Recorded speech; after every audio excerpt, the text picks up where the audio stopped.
Another thing that you said that struck me as a good piece of advice maybe is this perception of the industry changing in such a way that the onus is on the filmmaker to do a lot more of all the facets and stages of filmmaking. Right. Maybe you can talk a little bit about how the positives and negatives of that, like the control issues and then the distribution and some of those things. Sure. I would say that the positives of the changing landscape are the technology is here. We can work in a high quality way, much cheaper, handle the material ourselves all the way through the process. We can shoot it, we can edit it, it's all there. And now we can distribute it. We can distribute it through the internet in all different ways. So that's all good. I'd say the downside of that is, there are a couple things. One is that, the onus is on you to finish the film without any assistance financially. And more the implication is finish the film and then come see us, the big broadcaster, distributor, whatever. So if you have any intentions of doing anything beyond what your own reach is, you're not going to get a lot of money from any of those entities anymore. Not that people were rolling in it before, but it's just a different landscape.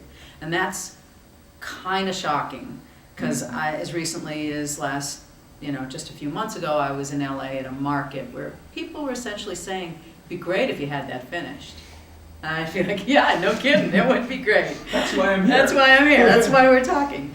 So that part is, a downside. I would say the other downside, which has less to do about distribution and more to do about filmmaking in general, is that I find that one of the great things about filmmaking is the collaboration. Blinking Madonna would not be the film it is without Kyle Kibbe shooting that film. It's beautiful. Fabulous DP.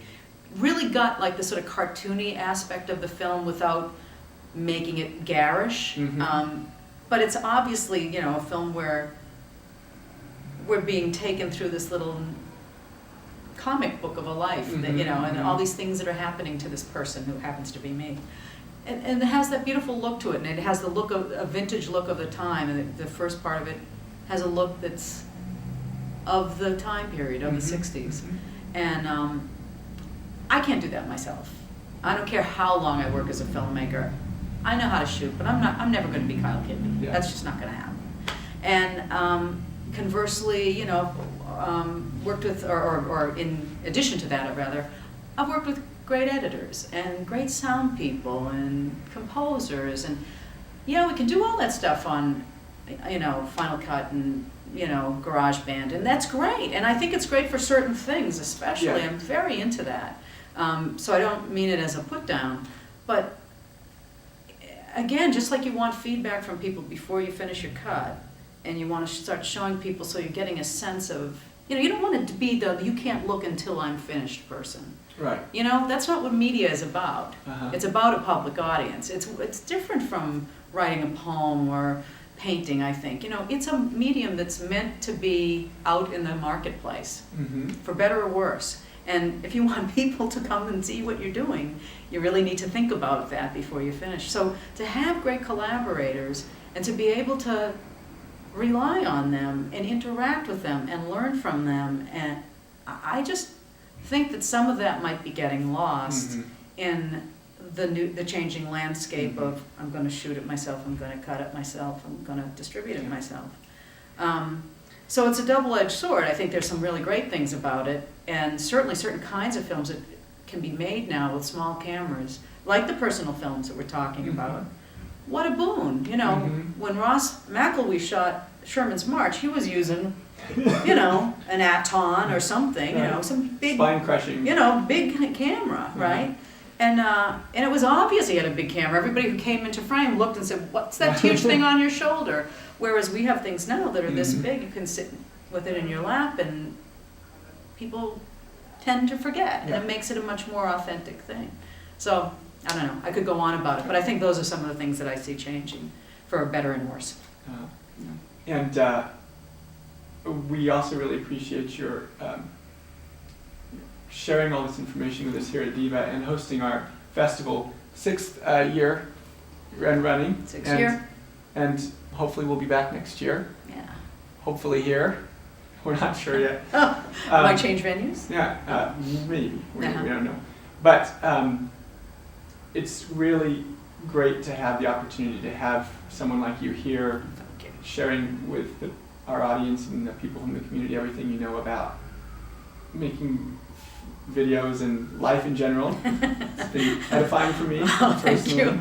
It's been, I mean, it's really been great. The whole thing is really, you know, I was saying yesterday,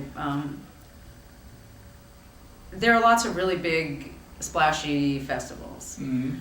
And I've been to a few. And they're fine. You know, it's great. It's an honor to be at anything like that, and it's a good thing. But I think it's really nice to have the opportunity to interact with people on a more personal basis. It was really fun last night to meet some of the people who made those films. Mhm. Marilyn and her film. You know, Yeah. just to you see a film where somebody's played such an integral role in it, and then you get to meet them afterwards and hear how they came upon that idea, and that's great. You can't buy that, and you don't often get that in that intimate a way at a bigger festival. And so I think there's a real value to more intimate settings and more intimate interactions with people in these kinds of things. So and DIVA does that, and I think it's great, and I hope you keep doing it. It's really, I know how hard it is to keep going in this climate, but it's really important. And since we're talking about DIVA, the other thing I want to say is we were talking earlier about the value of a place like DIVA. And I will take this opportunity to say this, that some of the first really influential moments I had with media, I think I'm going to cry. It's very sad. We're at Boston Film Video Foundation, Uh-huh. and it's no more. It's gone. It was an enormously important facility, and it taught a whole bunch of us how to make films. Mm. Beyond, you know, I went to school for communications, but things change so fast that you really need, especially then, you really needed a facility where you could go and learn what the newest thing was, Mhm. and be able to access that stuff. And you know, access sometimes with equipment isn't the issue anymore, but community can't be found sitting in your room by yourself, Right. being your one-man band. Right. And I think it's really critical, for the reasons I described, to know the Kyle Kibbeys and to know the great sound people and to have your friends who are musicians, who are composers. All that stuff is really important to, you know, you need to have a place to find that. And in this very frequently, increasingly isolation mode that we're in as people, if you don't have this place like DIVA, what do you got? You got nothing.